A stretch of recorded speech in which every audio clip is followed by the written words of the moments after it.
اعوذ باللہ من الشیطان الرجیم بسم اللہ الرحمن الرحیم۔ لاکھوں کروڑوں درود نبی پاک صلی اللہ علیہ وآلہ وسلم کی ذات مبارک پر۔ دیکھنے سننے والوں سے یہ گزارش ہے کہ ہمیں حق سچ کا ساتھ دینا ہوگا اور ظلم کے خلاف کھڑا ہونا پڑے گا، اور اگر ہم چاہتے ہیں کہ ہمارے ساتھ انصاف ہو تو ہمیں دوسروں کے ساتھ بھی ایسا ہی رویہ اپنانا ہوگا۔ ناظرین، سپریم کورٹ آف پاکستان کی ججمنٹ ہے Rahim Dad versus province of Punjab through its chief secretary and others. یہ سول پٹیشن نمبر 1857/2022 ہے اور civil petition number 1857/2022، C M A number 389/2022، C M A number 1032/2023۔ یہ اکٹھی اس کے اندر سی ایم اے اور سول پٹیشن ہے۔ بہرحال اس کا فیصلہ 3 جسٹس صاحبان نے اس کیس کو سنا، اور لکھا جو فیصلہ ہے وہ جسٹس عائشہ ملک نے لکھا ہے۔ سپریم کورٹ آف پاکستان کی یہ ججمنٹ ہے، اور جو ایشو ہم اس میں ڈسکس کرنے جا رہے ہیں وہ یہ ہے کہ لینڈ ایکوزیشن ایکٹ 1894 کا جو سیکشن 18 اور 54 ہے، اس کا سکوپ کیا ہے، کہ what is the scope of section 18 and 54 of the land acquisition act 1894۔ تو جناب، section 18 of the land acquisition act is the reference to the court against the award of the collector۔ جو section 18 ہے land acquisition act کا، یہ reference ہے عدالت کے لیے کلیکٹر نے جو ایوارڈ دیا ہوتا ہے اس کے خلاف۔ لازمی طور پر essentially an interested party who has not accepted the award of the collector may request the matter to be referred for the determination of the referee court specifically in relation to objection as to measurement of the land۔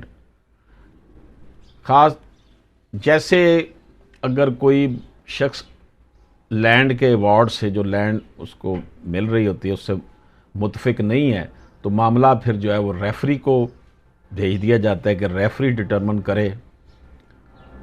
خاص طور پر جو objection measurement کے حوالے سے لگائے گئے، جی measurement ٹھیک نہیں کی گئی، یا جو کمپنسیشن ہے اماؤنٹ کی وہ ٹھیک نہیں ہے، تو پھر معاملہ کس کو دیا جاتا ہے؟ ریفری کے حوالے کر دیتا ہے۔ یا کس شخص نے، کس کو یہ رقم ادا ہونی چاہیے، اور apportionment of the compensation among the person interested, اور جن کو یہ رقم ملنی ہے اس کی کیا شرح ہوگی، کیا کس ریشو سے ملے گی۔ The scope of Section 18 of Land Acquisition Act is very limited and restricted towards the subject matter of measurement and compensation of land۔ اس کا تعلق صرف اور صرف compensation of land سے ہوگا اور measurement of land سے ہوگا، Land Acquisition Act کے سیکشن 18 کا۔ Moreover, the appeal under Section 54 of the Land Acquisition Act lies before the High Court from the award or from any part of the award۔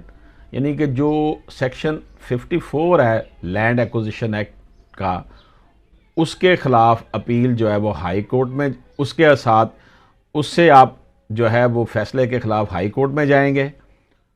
یہ appeal جو ہے high court میں appear ہوگی، دائر کی جائے گی، جس میں ایوارڈ کے حوالے سے یا ایوارڈ کے کسی بھی حصے کے حوالے سے اگر آپ کو کوئی اعتراض ہے۔ When the petitioner has not raised objection before the referee court under Section 18 of Land Acquisition Act, so he cannot seek the remedy of appeal under Section 54 of the Land Acquisition Act۔ اگر section جو ہے 18 اس کے تحت petitioner نے objection referee کے سامنے raise نہیں کیے، تو پھر وہ سیکشن 54 کے تحت ہائی کورٹ میں ان آبجیکشن کے تحت پٹیشن دائر نہیں کر سکتا۔ بس therefore no right of appeal was available to the petitioner in terms of section 54 of the LAA۔ اس کیس میں یہ کہا گیا کہ رائٹ آف اپیل اویلیبل نہیں تھا پٹیشنر کے پاس سیکشن 54 کے تحت۔ جب آپ نے 18 کے تحت نہیں کیا، ریفری کے سامنے آپ نے ایجیٹیٹ نہیں کیا، تو پھر آپ 54 کے تحت ہائی کورٹ میں بھی نہیں کر سکتے تھے۔ ناظرین، اشرف عاصمی ایڈوکیٹ کو اجازت دیجیے۔ اللہ حافظ۔